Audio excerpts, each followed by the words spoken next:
بسم اللہ الرحمن الرحیم۔ میں آپ سے سوال پوچھنا چاہوں گا کہ اللہ تعالیٰ نے امیر اور غریب کے درمیان فرق کیوں رکھا ہے؟ جی، یہ سوال ایسا سوال ہے کہ جو امیر ہے اس کے دل میں تو شاید کم ہی پیدا ہو، لیکن جو غریب ہے اس کے دل میں تو خاص طور پر پیدا ہوتا ہے۔ لیکن اس سوال کا جواب دینے سے پہلے میں آپ سے کچھ سوال پوچھتا ہوں۔ جی، یہ بتائیے کہ کیا خوبصورت اور بدصورت میں کوئی فرق رکھا ہے؟ بالکل نہیں۔ نہیں۔ کیسے نہیں؟ خوبصورت ایک حسین شخص ہوتا ہے اور بدصورت ایک بدصورت شکل ہوتا ہے۔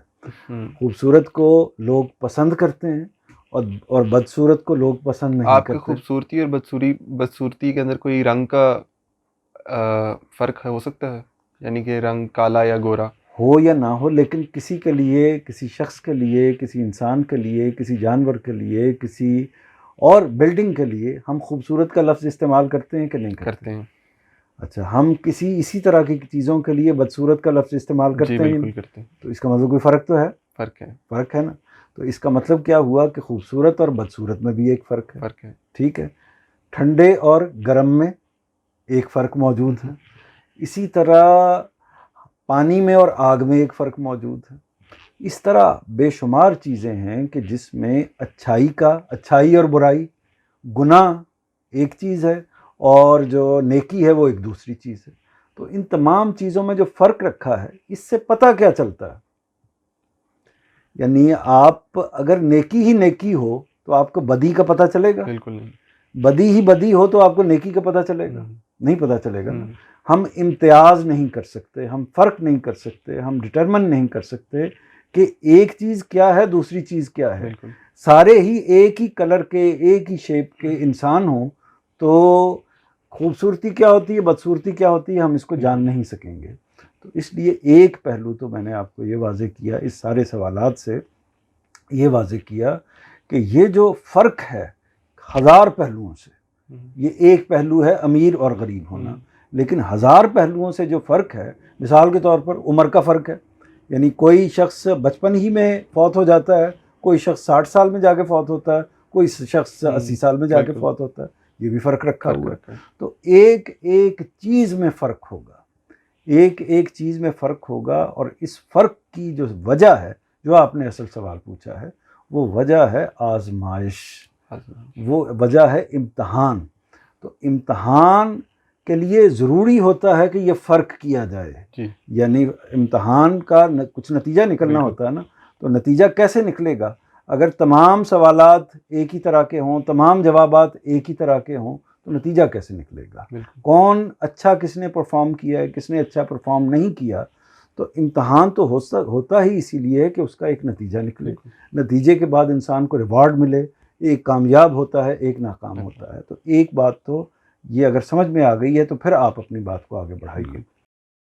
جیسا کہ ویسٹ کے اندر لوگوں نے بہت اس تفریق کو ختم کر دی ہے، ویسے کیا ہمارے معاشرے میں بھی ایک دن آئے گا کہ لوگ ایک دوسرے کو ایک ہی نظریے سے دیکھیں گے، یعنی کہ ایکول رائٹس ہوں گے سب کے پاس؟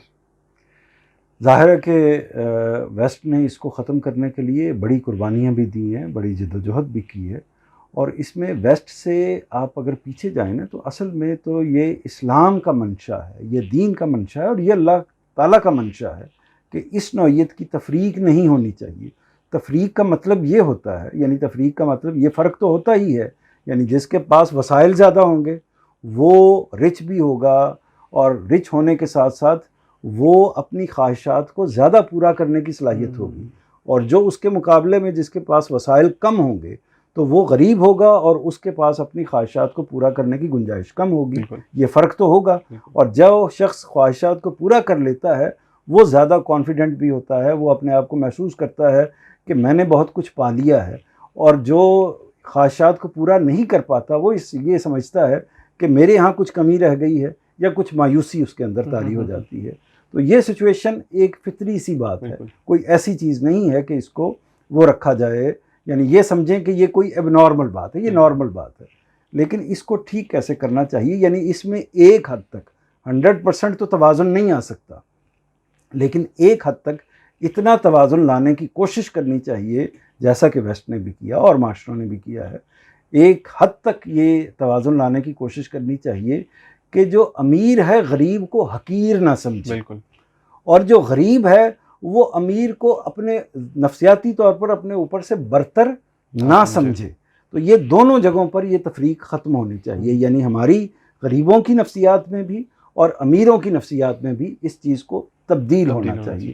تبدیل کرنے کا جو طریقہ ہے وہ طریقہ سب سے بنیادی طریقہ ایک ہی ہے, وہ ہے تعلیم. ایجوکیشن ہی کے ذریعے سے اصل میں ہم اپنی نسلوں کو, ہم اپنے بچوں کو تربیت دیتے ہیں, اپنی اقدار کو ڈیولپ کرتے ہیں اور ان کو بتاتے ہیں. انہوں نے بھی اسی طریقے کو اختیار کیا ہے, اسلام بھی اسی طریقے کی تبلیغ دیتا ہے. دونوں طرح کی تعلیم, قرآن مجید کی تعلیم, مذہب کی تعلیم, نبی کریم صلی اللہ علیہ وسلم کی سیرت کی تعلیم, آپ صلی اللہ علیہ وسلم کی احادیث میں جو کچھ بیان ہوا ہے اس کی تعلیم, اور اس کے ساتھ ساتھ جدید تعلیم, یعنی جدید تعلیم بھی ذہن کو وسیع کرتی ہے اور پھر سکلز کو بڑھاتی ہے. تو یہ تعلیم انسان کو ویلیوز بھی دیتی ہے, اس کو اپنی سوسائٹی سے, اپنی حقیقت سے آشنا کرتی ہے. یعنی انسان کو بتاتی ہے کہ اگر وہ غریب ہے تو یہ اس کی کوئی کمزوری یا کوئی اس نوعیت کی چیز نہیں ہے, اور اگر کوئی امیر ہے تو اس میں کوئی خاص برتری یا خاص فخر کی بات نہیں ہے. یہ ایجوکیشن سے حاصل کرتے ہیں ہم, دونوں طرح کی ایجوکیشن سے, یعنی جو دنیاوی ایجوکیشن ہے اور دینی ایجوکیشن ہے. تو ہمیں فوکس کرنا چاہیے, خاص طور پر ہمارے علماء کو, دانشوروں کو, اساتذہ کو, والدین کو اس پر فوکس کرنا چاہیے کہ ہماری جو اگلی جنریشن ہے اس کے اندر یہ چیزیں ڈیولپ ہوں, ایجوکیشن کا شوق پیدا ہو اور یہ چیزیں ڈیولپ ہوں. تو میں توقع کرتا ہوں, بلکہ ہم سب توقع کرتے ہیں کہ انشاءاللہ یہ تفریق جو ہے نفسیاتی طور پر ختم ہو جائے گی. جب نفسیاتی طور پر ایک چیز ختم ہو جاتی ہے تو عمل میں بھی اس کے ختم ہونے کے امکانات روشن ہو جاتے ہیں. آپ کا بہت شکریہ. آئندہ آنے والے وقت میں آپ سے ضرور رہنمائی لیتا رہوں گا. انشاءاللہ ضرور. انشاءاللہ.